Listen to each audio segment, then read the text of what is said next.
The subject does something with the object, but the subject and the object are not the same in this sentence. Okay, here's another sentence. Your friend likes you. So here, your friend is our subject. Our verb is likes, and the object is you. Your friend likes you. Okay, these are short sentences, but some sentences are longer, of course. So before, we saw some different sentences. Take a look at some examples. He likes apples, but he doesn't like bananas. Next example.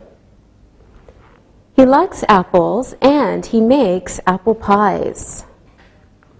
Next example. He likes apples, so he often eats them. Those sentences are a little bit different. They're longer. Okay, remember, we have these small words, but, and so. Okay, these are called connecting words.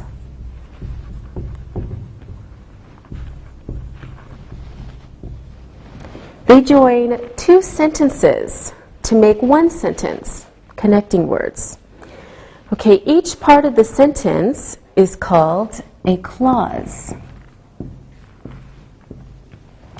The most important part of the sentence is the main clause or the independent clause.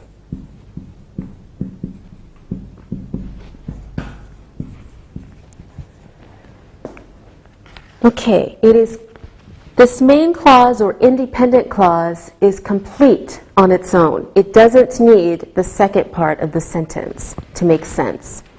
Take a look at some examples. For example, we can say, he likes apples. We can also say, he makes apple pies.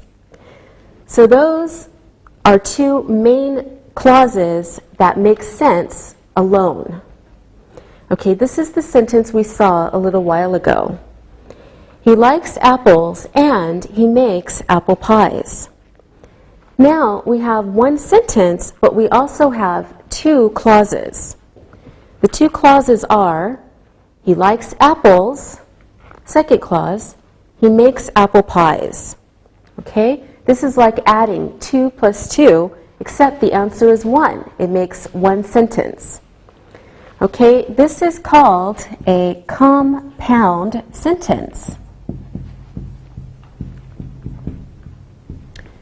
A compound sentence is two main clauses joined together by a connecting word, like but, and, or so, and together the two sentences make one sentence.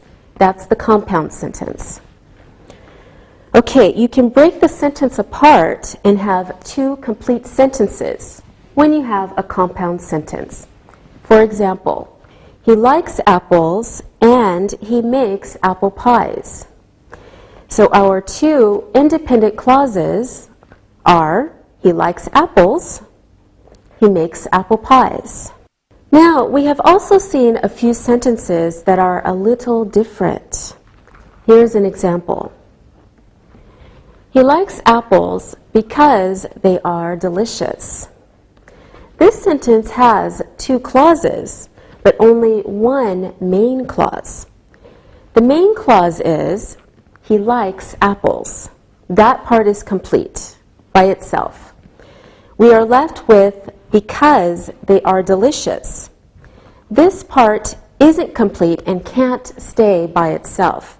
It needs the other part, the main clause of the sentence, in order to make sense.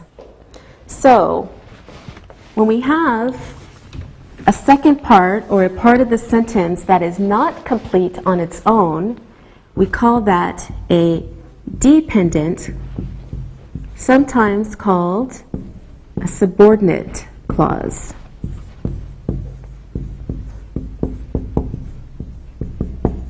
Okay? We call this a dependent or subordinate clause because it needs the main clause in order to make sense. Okay, take a look at this. Because I like it. What? Well, we don't really know what the sentence is about. So, this dependent clause, because I like it, needs a main clause. Okay, let's look at the sentence. I play tennis a lot because I like it. Okay, now it makes sense. Now it's a complete sentence. This kind of sentence is called a complex sentence. So a complex sentence has a dependent or subordinate clause plus a main clause. Now, let's go back to talking about things that might happen in the future. For things that actually might happen, we use the verb hope. Here are some examples of how we can use hope to talk about things that might happen in the future. I hope I have money in the future. Dan hopes for a good job in the future. Now, in the first sentence, we have two parts. First part is I hope. Second part, I have money in the future. Okay, we can also write it like this. I hope that I have money in the future. This part, that I have money in the future, is the dependent clause, and it's also the object of the verb hope. Now, let's look again at our list. Things that might happen: money, a good job, love, children, health, a new car, good friends, good English, a long life. All right, now let's make some sentences using hope as our verb. Linda, can you start? Okay. I hope that I have money in the future. All right, can you do it another way? Okay. I hope that I have a lot of money in the future. I hope so too. That is different, but can you do it another way? Okay. I hope for money in the future. Very good. Now, Sylvia, you do the next one.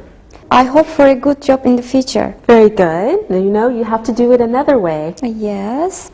I hope that I have a good job in the future. Good girl. Now, Alberto, it's your turn. I hope that I have love in the future. Oh, very sweet. What a romantic. Now, can you do it another way? I hope for love in the future. Oh, very good. I'm sure your girlfriend does too. Okay, Linda, back to you. Okay. I hope for health in the future, and I hope that I have good health in the future. Very good. Okay, Sylvia, this time use Alberto as the subject. Alberto hopes for a new car in the future. Alberto hopes he has a new car in the future. All right, right, Alberto. You do the next one.